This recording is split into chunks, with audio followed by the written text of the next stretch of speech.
And good morning, everybody. It's me, Robert Phoenix. What's happening here? There we go.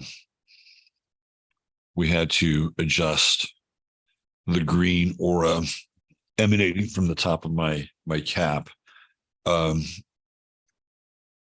Good morning. Well, for some of you, it's not morning.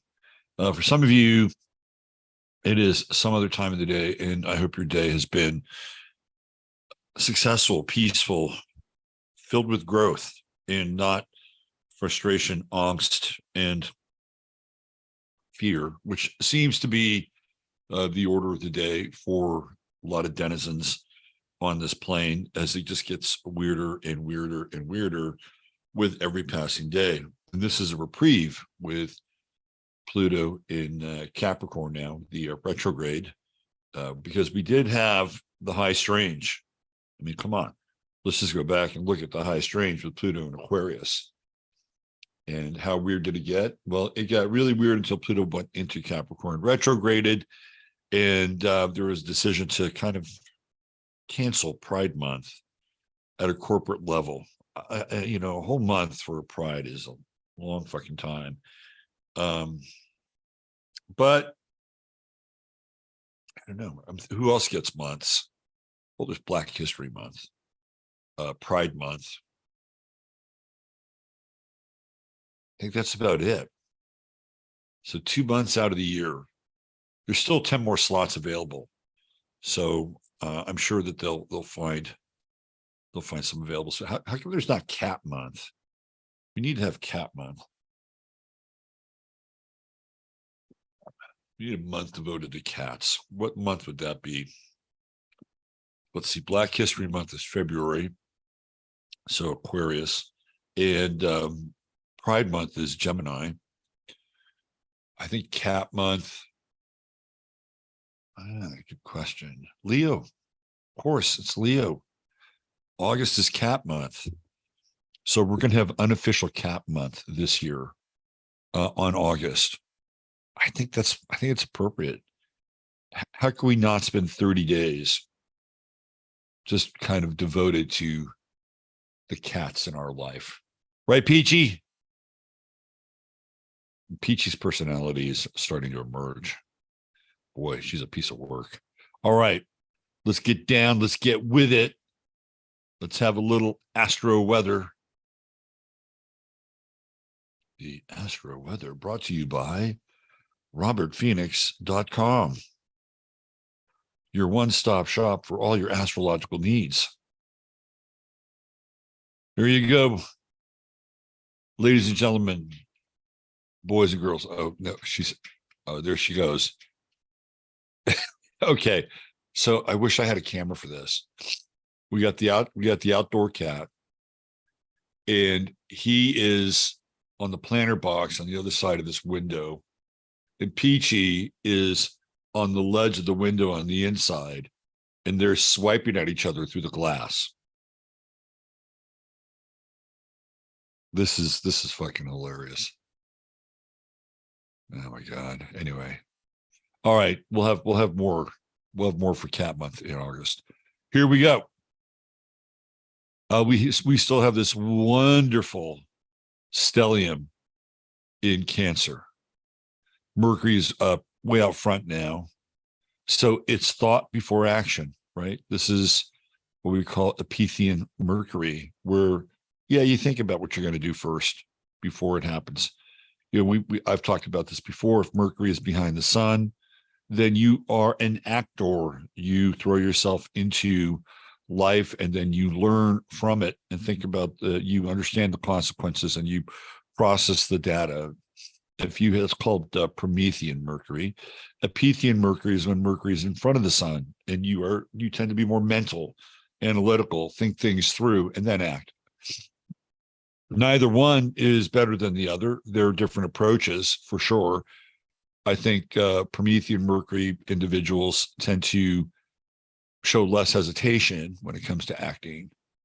But I don't think there's a right approach or a wrong approach. It's just your approach and how your chart is wired up, right? So the way that it's lined up now is processing the information and then creating a new opportunity. There's something very, again, we've been following this really nice little dance that the sun and Juno have been doing since they were in Gemini. Now the sun is starting to move ahead, and we have a 6-degree orb, so there's still the potential for creation and something new. The challenge here with Mercury is overthinking things a little bit. I think this is,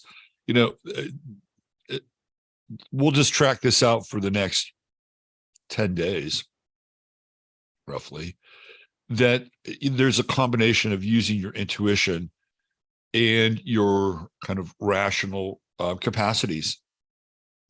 Yeah, I really think that the transit of Mercury through Cancer generally tends to be very good for conversations. In general, there's the potential for high quality listening with Mercury in Cancer, and now it's moving into trine with Neptune. So it's not just high quality listening, but it's high quality listening from a higher perspective. Right? With Neptune coming in and being the spiritual kind of mediator. I mean, everything is spiritual here, but Neptune coming in Pisces, and it's got a redemptive sort of quality, especially in the retrograde position with Neptune. And the closer Mercury gets into that trine, the greater capacity we have for forgiveness. Because a lot of times Cancer will hold a grudge. It's a sign that will hold a grudge. And there's the loosening. It's kind of using Loctite, like use that Loctite or WD-40 on a rusty screw, right? This is kind of what we're talking about here, that there's this nice quality in the air where, again, you can have, I would say, high level listening. And by the way, that's not a one-way street. Other people whose ability to listen can be either hampered or thwarted by their own egoic structures. Even they will be open to having a deeper conversation. Let's put it that way. So this is what we have to look forward to, which I think is good.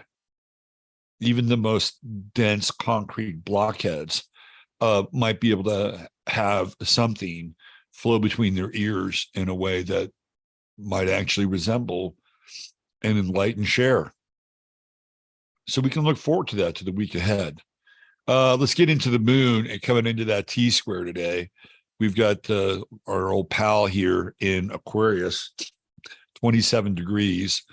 Sorry, I'm a little runny nose today. I don't know why. Maybe it's the cream in my coffee. So we have the moon at 27 and squaring off against Uranus, and we've got these oppositions going on with Venus and Mars. And even though the moon is in cool and detached Aquarius,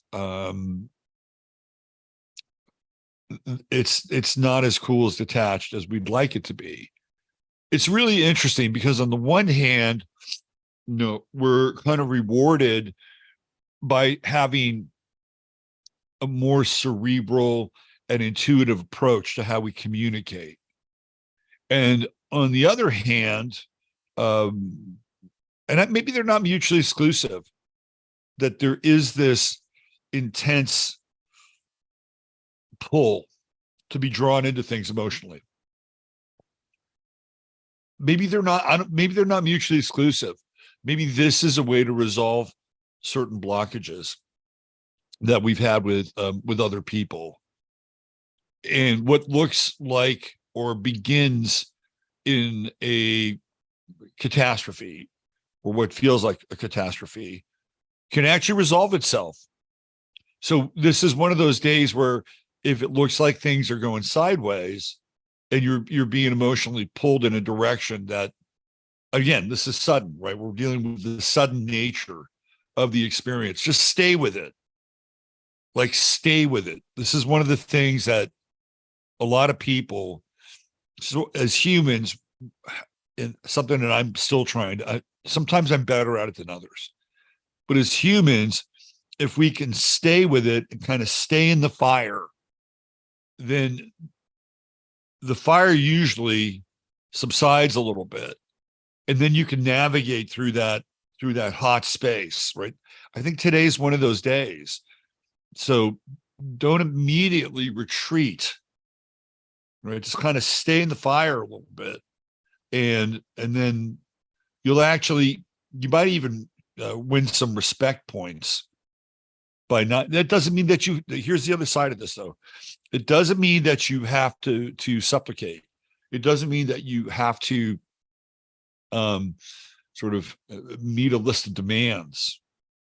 That you don't have to. Like but you do. But if you allow sort of the shock of the emotional hit to just subside a little bit, I think this is a great day to kind of be. It's one of these days where there's no control, but if you kind of let that first wave go through, there's a lot of control. There's much more control today, but it's not control that's manipulative. It's not about that. It's more like, okay, we've moved through this intensity, and now we can get to the real stuff. So this is a day where the adults prevail.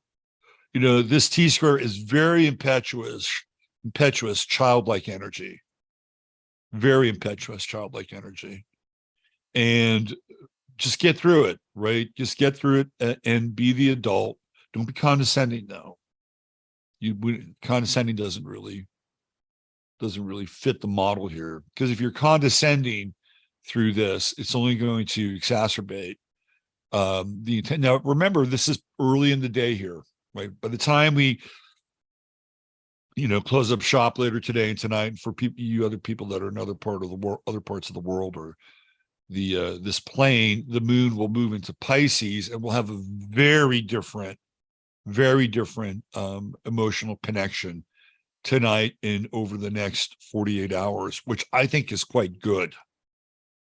I think that when the moon moves into Pisces, there's a much greater chance of flow. So today, this kind of blockage is at the height, right? And we're at the height of this blockage, and then something gives, right? Something breaks, like the dam bursts. And if you could just withstand sort of that intensity and stay in your power, as they say, right? Hold your center, hold your line.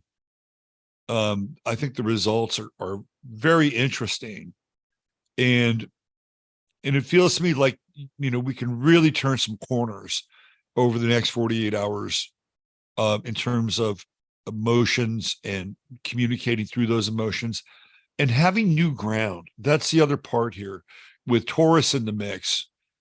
It's the potential for new ground, and we have a sun sextile to Jupiter. So there's more of a willingness to be fair, I think, because Jupiter, when it's nicely aspected, has a fairness that just comes along with the territory. It's like, well, it's bigger than fill in the blank, right? Bigger than life, or bigger than the opportunity that's more limiting, right? So we have this, and we have this really interesting.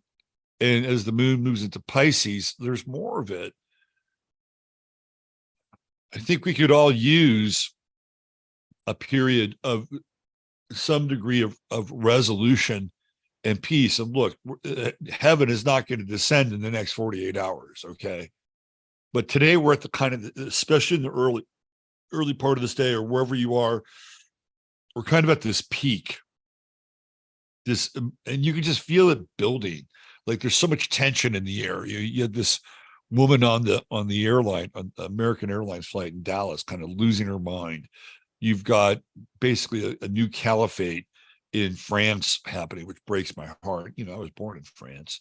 There are all these tensions that are in the air. There's this kind of script around the White House and the little baggie of cocaine, like they've never had any fucking cocaine in the White House before. There's all this kind of tension brewing and building. And we're kind of at this point of crescents, right? And then it abates. So there's the kind of the global picture, and then there's the personal picture. And here we go. The true node is at 0 Taurus. We are really in the final throes of this nodal shift. And man, oh man, when that true node goes into Aries, is it every man and woman for themselves? I guess we'll find out. You can already see the gun control stuff happening. There's Chiron at 19. Kamala Harris just issued. Now, I'm going to talk about this over on 15 minutes. They're getting ready to put the Kamala in. She just issued a press release on gun violence over the 4th of July. But you know where a lot of that gun violence happened? In fucking inner cities in America. You know, when I used to live in Oakland, 4th of July, New Year's, you did not, if you lived where I lived in Oakland, you did not want to go outside. Because there's a really good chance that what comes up then comes down. You just that was the fireworks display in Oakland. It was gunshots. So we have these places in the inner cities in America which have been turned into real danger zones. And those are the areas that Kamala Harris is fucking talking about, right? It's anyway, we're going to talk about her, but you can see the gun control stuff coming. You can see it coming with Chiron at 19, the U.S. coming into its Chiron return at 20, the true node going into Aries. We're headed into a very, very explosive time. Let's talk a little bit about the old yod over here, yodding up. So we have Pluto and Neptune 27, 29, and then we have Mars at 27. And again, you know, we're looking at Mars as a trigger point, action. And I think it's one of those days where just hold the line a little bit. You know, it's don't fire the first shot. Don't fire the first shot. And cooler heads will prevail. Not only will they prevail, but you'll win over some enemies in the next 48 hours. You'll win them over. Because what's happened to people is that people are just programmed. I mean, we've always been programmed to agree, but there's been a heavy, heavy programming. And so when you step out of the program, other people are shocked. They can't believe it. It's like, what? I thought you were going to react in a certain way or act in a certain way, or I thought you were going to say what you've said before. And if you just get past that wave, it's not like your responsibility to do it. You can just live your life and be who you are. But I think for the next 48 hours, there's some really tasty, what I would call reset energy. And even with Mercury coming into sextile with Uranus, we're looking at our thoughts and our communication in very different kinds of ways. Look for intuitive cues. Look for intuitive cues. There's a high degree of intuition right now in the air. It's funny. I was watching a rerun of David Letterman, and it was just a segment. He had Peter Tork of the Monkees on, who is a really nice guy, very sweet guy. And this is back in the 80s. I think just before the Monkees got back together and had a big reunion tour and had their second wave of major success. And they gave away a date with Peter Tork. And they had women in the audience all lined up together in a row. And they had like a barrel with envelopes in it. And all the women were fairly young, except for one who is older. And they're pulling this thing, they're spinning the barrel, and they pull the envelope out. And I said, Esther. It's Esther. And sure enough, the woman who won, that's what her name was. It was Esther. And Esther was, of course, the older one. Very sweet episode of Letterman. Peter Tork, very nice guy. So there's a high degree of intuition and psychic energy in the air. But like, listen to that. You know, don't go all rational. There'll be a time here as we move into that Mercury Pluto opposition, but that's not going to be until like Monday, Tuesday, where it's real intense. And there's this energy that is desperately forcing you to make a decision. But if you make the right decision and the right moves before then, you'll be fine. You'll be fine. But we're coming into a period here of a huge amount of pressure, which is going to start later next week. Okay. So what you want to do is you want to resolve the areas of your life where you can relieve some of that pressure so that you can deal with the things that are going to be what I would say very meaningful and very impactful. Okay, let's get into the start of the day. Today was a tough one, man. Today was a tough one. There were a lot of candidates. So we had George W. Bush, and I was, what do I say about him? Feckless. He's feckless. Another Sun 12th house politician. Today is Sylvester Stallone's birthday. Sly Stallone. I almost picked him because of the influence of Jackie. He is the moon Jupiter conjunction on the midheaven, and Jackie Stallone is huge influence in Sly. Jackie Stallone is interesting. She's an astrologer. I don't know if she's still around, but she definitely catapulted off of her son's success. And there was a period where I swear to God, okay, I'm not lying here, that Jackie Stallone was doing anus readings, right? Totally. You can fill in your Uranus jokes there, practicing Uranus astrology. I have a semi-sorted story about that, but it's too early in the day. So those were some of the candidates. There was somebody else I left out that was kind of interesting, but they were not as interesting as this person. And today's star of the day is none other than Frida Kahlo. Now, Frida Kahlo, what's weird about Frida Kahlo is that she actually reminds me in some ways of my very first girlfriend, who was from Nicaragua. And she was an Aries. She had, she had kind of she wound up becoming a lesbian. So she did have kind of male energy, let's put it that way. And she had a little mustache too, just like Frida Kahlo. So was Frida Kahlo a dude? I don't think so. But she was definitely, I could see why Frida Kahlo was an icon.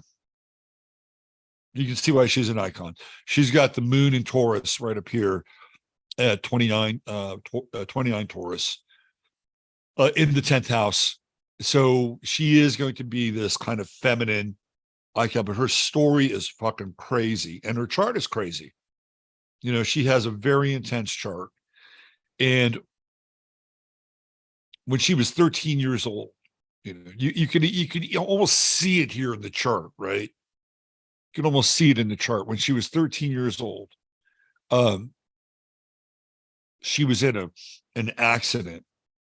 She was in a bus. They had these wooden buses in Mexico City, and she got lanced from behind. I don't even want to tell you how bad this thing was, but it involved her uterus, her genitalia. I mean, it was just horrible. Like, this woman was in serious fucking pain her entire life. She was a very odd mixture of kind of, Mexican, Amerindian, and her father, who was from Germany, but he was a Hungarian Jew who was a photographer, hence the name Kahlo, right? And she was the second youngest of, I think, 8 girls. And she has this, she was quite diminutive. She was maybe 5'1" at best, right? And she has this just brutal accident. You can see it down here, right? Like in the fifth house. And the fifth house, along with the third house, to me has a lot to do with youth and what happens when you're young. And you can see the suddenness of this Mars Uranus in her fifth house, and how this accident puts her in the hospital for 3 months. And she eventually starts training and tries to get her body back in shape. And then her first order of the day, when she's well enough, is she seduces her gym teacher. And she's quite underage. And Frida Kahlo has a reputation from that point forward of not only being promiscuous, but promiscuous with older men. She meets Diego Rivera when she's young. She's in high school when she meets Diego Rivera, and he's, painting a communist mural at her school, and that's how she meets him, right? And so we have this thing here with Mars and what I would consider to be older men. And then I think she winds up connecting with Diego Rivera right around this age, 16, 17 years old, where her Chiron is. And her mother hated Diego Rivera. She called him a fat, slovenly communist. And her relationship with Rivera would be one that would be tempestuous. And you can see, like with Venus and Pluto here, like when you get a hard Venus Pluto conjunction, which is what this is, it's hard to let go of certain relationships, right? And even that Venus square over here, like she couldn't really let go of Diego Rivera. I mean that they got remarried, but it was a strange union, because Frida Kahlo was also bisexual, and Diego Rivera had no problem with her with other women. Here we go, Venus Pluto, right?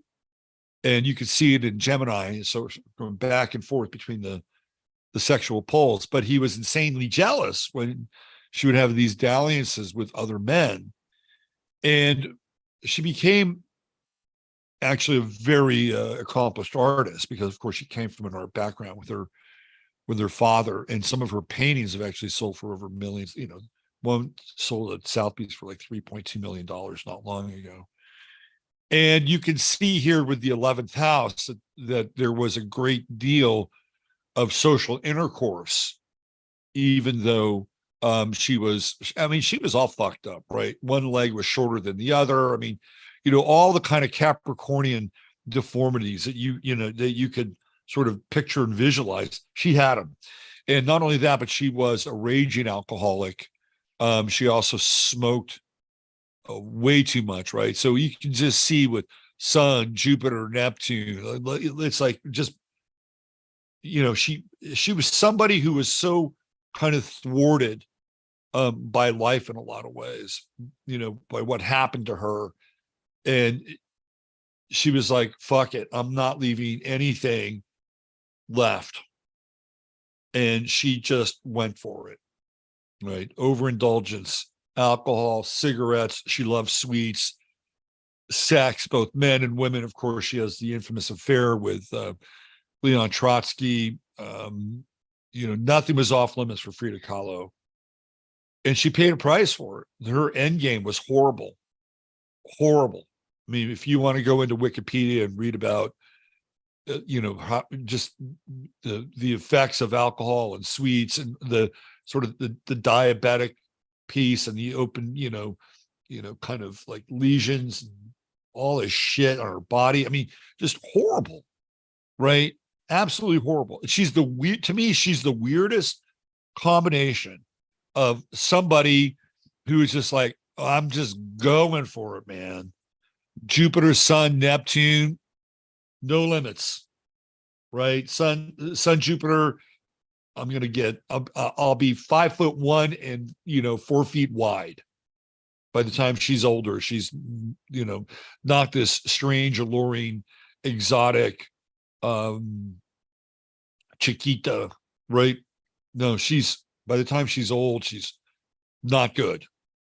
But the one constant was the fat, slovenly communist, Diego Rivera, in her life. But she's this interesting combination of just going for it and the utter pain that the person was in. You can just see here, right?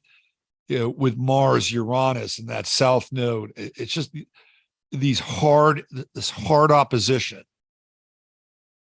And my feeling is a lot of artistic types have strong oppositions in their chart because they're trying to reconcile something, and they get pulled in one direction, another direction, one direction, another direction. So very interesting character. And even like Saturn here, back then, Eris was in Pisces, and Saturn, of course, would be, who knows what went on with her own father. That's a mystery. Total. And she hated her mother. She would insult her mother. She called her mother backwards and religious. And but clearly she's an icon. It's that 29th degree of the moon in Taurus. And there you go. Your star of the day, Frida Kahlo, unrepentant to the end.